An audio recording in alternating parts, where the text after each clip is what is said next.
এটি একটি বাইনোকুলার যেটি আমি পেয়েছি আমার ভাগ্নের খেলনার ভিতর থেকে। এখানে দূরের বস্তু বড় করে দেখানোর জন্য উত্তল লেন্স ব্যবহার করা হয়। আর এই উত্তল লেন্স দিয়ে নানা ধরনের এক্সপেরিমেন্ট করা যায়, যেমন রোদে ধরে আগুন ধরিয়ে ফেলা। কিন্তু আমি এমন কোনো এক্সপেরিমেন্ট করতে চাচ্ছি না। আরো মজাদার কিছু করতে চাচ্ছি। মজাদারটি হচ্ছে আমি এই উত্তল লেন্স দিয়ে প্রজেক্টর তৈরি করতে চাচ্ছি, যেটা মোবাইলের স্ক্রিনকে বড় করে দেওয়ালে দেখা যাবে। প্রজেক্টর বডি হিসেবে ব্যবহার করছি জুতার কার্ডবোর্ড, যেটার একপাশে ছিদ্র করে নিয়েছি। তারপর সেখানে উত্তল লেন্সটি বসিয়ে দিয়েছি। মজার ব্যাপার হচ্ছে লেন্সটি দারুণভাবে খাপে, খাপে মিলে গেছে। এবার জুতার বাক্সের ভিতর মোবাইল রেখে দেখা যাক প্রজেক্টর কেমন কাজ করছে।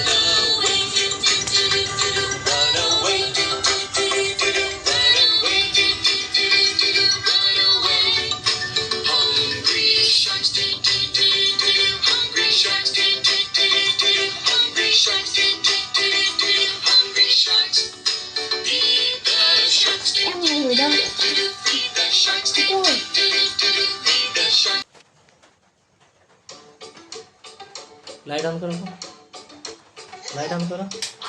হ্যাঁ, তো এইটা হচ্ছে কাজ করেছে মোটামুটি। তো বলে রাখি উত্তল লেন্স বাস্তব প্রতিবিম্ব তৈরি করতে পারে। আর এই মোবাইলে বাস্তব প্রতিবিম্ব দেওয়ালে দেখলেন, তো ভালো লাগলে লাইক করতে পারেন।